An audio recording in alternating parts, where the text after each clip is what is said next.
ఆస్తి వివాదంలో వైఎస్ జగన్మోహన్ రెడ్డి షర్మిల మధ్య రాజీ కుదిరిందని, వైఎస్ విజయమ్మ వారిద్దరి మధ్య రాజీ కుదిర్చడంలో సక్సెస్ అయ్యారన్నట్లుగా కొన్ని వార్తలు వస్తున్న క్రమంలో నిజంగా జగన్మోహన్ రెడ్డి షర్మిల మధ్య ఉన్నటువంటి మనస్పర్ధలు తొలగిపోయాయా, ఆస్తి వివాదం విషయంలో రాజీ కుదిరిందా లేదా అనేది మనం పూర్తి స్థాయిలో విశ్లేషణ చేసుకుందాం.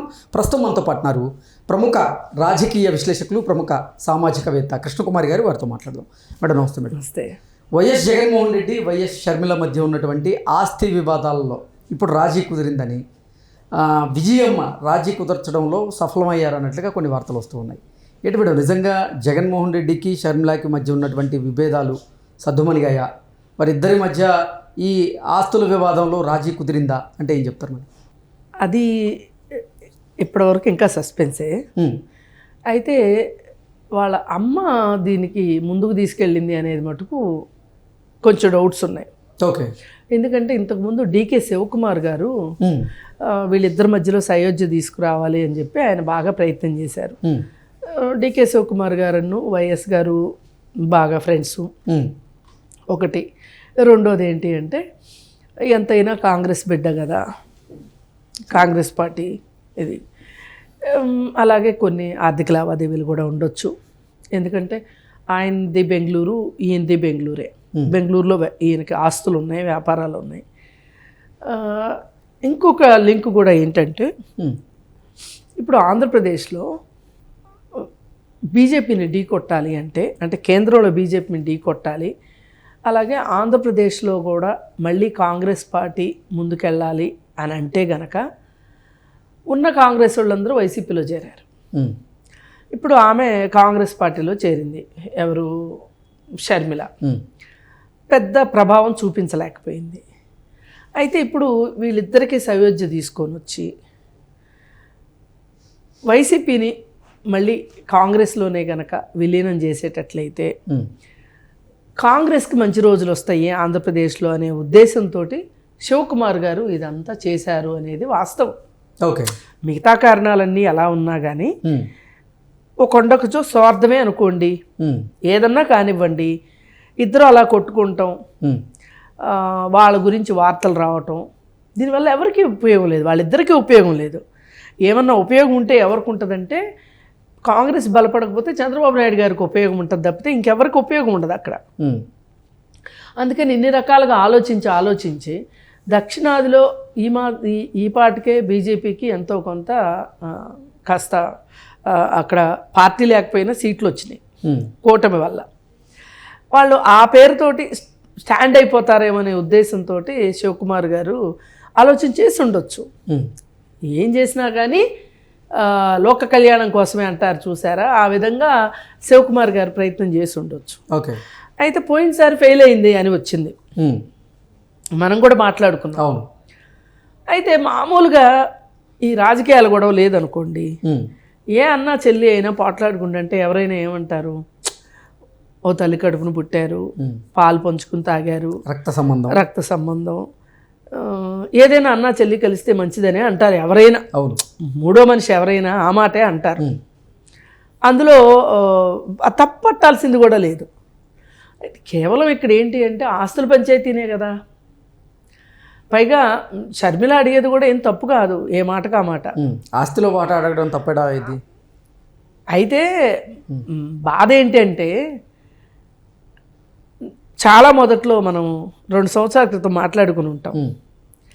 అసలు జగన్మోహన్ రెడ్డి ఆస్తులు ఏవి జగన్మోహన్ రెడ్డి కాదు, ఆంధ్రప్రదేశ్ యొక్క భవిష్యత్తును నాశనం చేయటానికి, అంటే ఉమ్మడి రాష్ట్రం యొక్క అప్పుడు ఉమ్మడి రాష్ట్రం ఉన్నప్పుడే కదా, ఉమ్మడి రాష్ట్ర ప్రజల ప్రయోజనాలని తాకట్టు పెట్టి సంపాదించిన డబ్బులు అయ్యి క్విడ్ ప్రోకోల ద్వారా వీటి ద్వారా ఉన్న అధికారాన్ని అడ్డం పెట్టుకుని సంపాదించిన డబ్బులే కానీ వాళ్ళు ఏమి చెమట వచ్చి కష్టపడి రాళ్ళు కొట్టి సంపాదించినవి కాదు.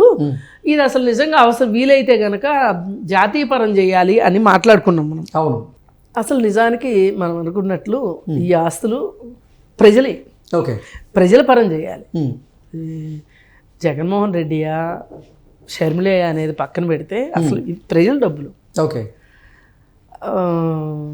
అసలు ఎంతమంది అధికారులు బాగుపడ్డారు వీళ్ళతో ఉండి. చాలామంది జైలుకు కూడా పోయారు, అది వేరు విషయం. ఐఏఎస్ని ఐపీఎస్ని జైలుకు పంపించిన ఘనత ఆ ప్రభుత్వాన్ని. మొన్న జగన్మోహన్ రెడ్డి ప్రభుత్వాన్ని. ఈ విషయంలో ఏ మాటగా మాట చంద్రబాబు నాయుడు గారికి మంచి మార్కులు వేయచ్చు. అయితే అంటే ఇక్కడ ఉద్దేశం ఏంటంటే, ఎంతోమంది బలైపోయిన తర్వాత, రాష్ట్ర ప్రయోజనాలు బలైపోయిన తర్వాత, మనం సహజ వనరుల్ని ఖనిజ వనరుల్ని అన్నిటినీ కోల్పోయిన తర్వాత, ఆ తర్వాతనే వీళ్ళకి ఆస్తులు వచ్చినాయి. ఓకే, ఈ ఆస్తుల్ని వీళ్ళు ఎట్లా అనుభవిస్తారు అనేదే నా ఉద్దేశం. అది నిజానికి ప్రజల పరంగా సమాజపరంగా కావాలి. సరే, ఇప్పుడు మనకున్న చట్టాల ప్రకారం అది సమాజపరం అయ్యే అవకాశమే లేదు. ఇప్పుడు ఏం జరుగుతుంది అంటే, శివకుమార్ గారు ఈ విధంగా ఆలోచించి కాంగ్రెస్ పార్టీని బలోపేతం చేయటం కోసం, ఇప్పుడు కొంతమంది జగన్ పోకట్లు నచ్చక వైసీపీలోకి వెళ్ళక తెలుగుదేశంలోకి వెళ్ళిన వాళ్ళు కూడా ఉన్నారు, ఇప్పుడు జనసేనలోకి వెళ్ళిన వాళ్ళు కూడా ఉన్నారు. పాత వాళ్ళు ఇట్లా వెళ్ళిన వాళ్ళు కూడా మళ్ళీ గర్వాప్సీలాగా వెనక్కి వస్తారు. కాంగ్రెస్ పార్టీకి మళ్ళీ పూర్వవైభవం వస్తుంది ఆ రాష్ట్రంలో అని డీకే శివకుమార్ గారు అనుకోవడం అదేం పెద్ద తప్పు కాదు నా ఉద్దేశం. పార్టీ కోసమే కదా ఏం చేసినా. మరి అలాంటి ట్రబుల్ షూటర్గా పేరుంది ఆయనకి. కర్ణాటకలో కూడా అలా ఆయన ట్రబుల్ షూటర్గా ఉండే ఆయన కూడా కేసులు పెట్టించుకుని ఆయన కూడా జైలుకి వెళ్ళి ఆరోగ్యం సహకరించకపోయినా చాలా అష్టకష్టాలు పడి అక్కడ కాంగ్రెస్ పార్టీని నిలబెట్టాడు ఆయన, అధికారంలోకి వచ్చింది. సరే, అయితే మరి అలాంటప్పుడు ఆంధ్రప్రదేశ్ మీద కూడా వాళ్ళకి ఆ మాత్రం శ్రద్ధ ఆసక్తి ఉండటం తప్పేం కాదు. ఇప్పుడు చూడబోతే ఇప్పుడు వినొస్తున్న మాటలు ఏంటంటే, ఆయన ఇంత గ్రౌండ్ వర్క్ చేసి ఇంత పంచాయతీ చేసి ఇద్దరిని, ఒక పంచాయతీ చేయడం అంటే అంత ఈజీ కాదు. ఇద్దరి ఉద్దేశాలు కనుక్కోవాలి, ఇద్దరి మనోభావాలను అర్థం చేసుకోవాలి, ఇద్దరి డిమాండ్లను అర్థం చేసుకోవాలి. ఆ డిమాండ్లు అవి సరైనవి కాకపోతే ఇద్దరికి చెప్పి ఒప్పించగలగాలి. ఒక్కొక్కసారి బతిమలాడాలి, ఒక్కోసారి బెదిరించాలి, ఒక్కోసారి బ్లాక్మెయిల్ చేయాలి. ఎన్నో చేస్తేనే ఒక పంచాయతీ అవుతుంది. మరి ఇంత చేసి ఈయనగాసి నక్కల పాలైంది అన్నట్టు ఆయన ఇంత కష్టపడితే ఈ వెళ్ళే వైసీపీ పార్టీలో చేరింది అనుకోండి, ఓకే, ఆయన చేసిన శ్రమ నిష్ఫలమే కదా. ఇప్పుడు షర్మిల వైఎస్ఆర్సీపీలోకి వెళ్తుందా లేదా అనేది పక్కన పెడితే, అసలు జగన్మోహన్ రెడ్డికి అలాగే షర్మిలకి మధ్య ఉన్నటువంటి మనస్పర్ధలు ఒక కొలుక్కొచ్చాయని, వారిద్దరి ఈ ఆస్తి వివాదాల విషయంలో రాజీ కుదిరినట్లుగా వార్తలు వస్తూ ఉన్నాయి. అసలు దాన్ని ఏమంటారు? అంటే నిజంగా రాజీ కుదిరింటుందా?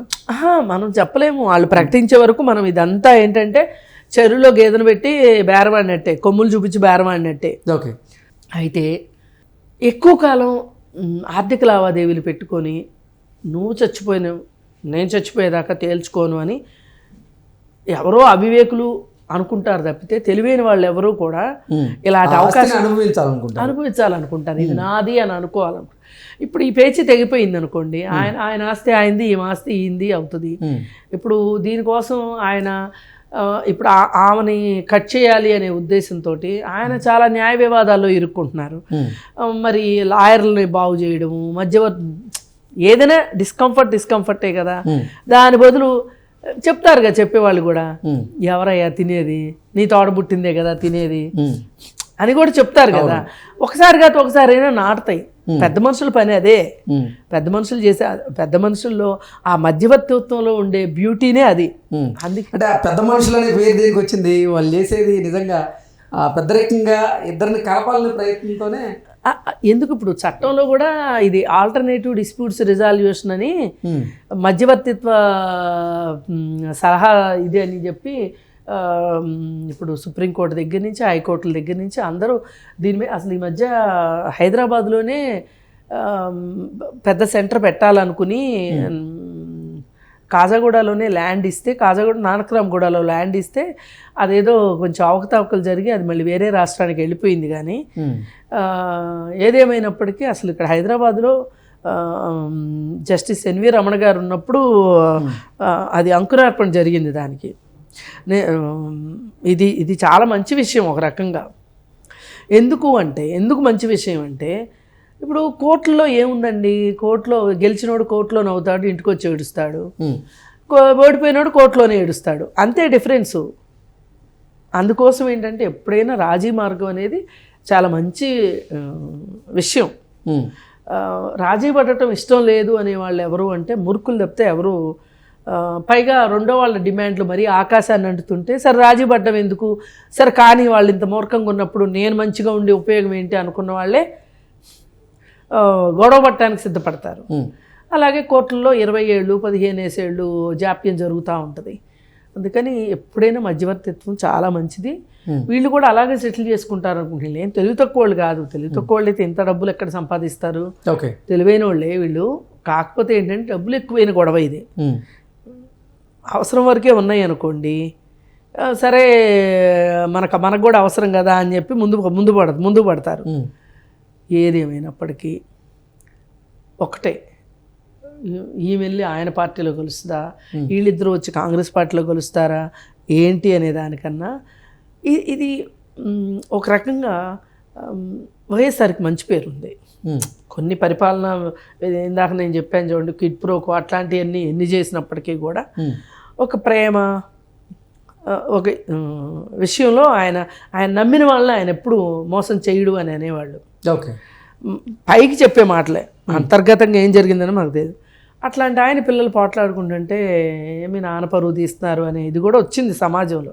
అందుకని ఇదేదో ఎంత త్వరగా సెటిల్ అయితే బాగుంటుంది. ఎందుకంటే సమాజానికి కూడా ఇంతకు మించిన వార్తలు చాలా అవసరం ఉంది. అవును, ఇదే వార్త కాదు కదా. Exactly. Okay madam, thank you.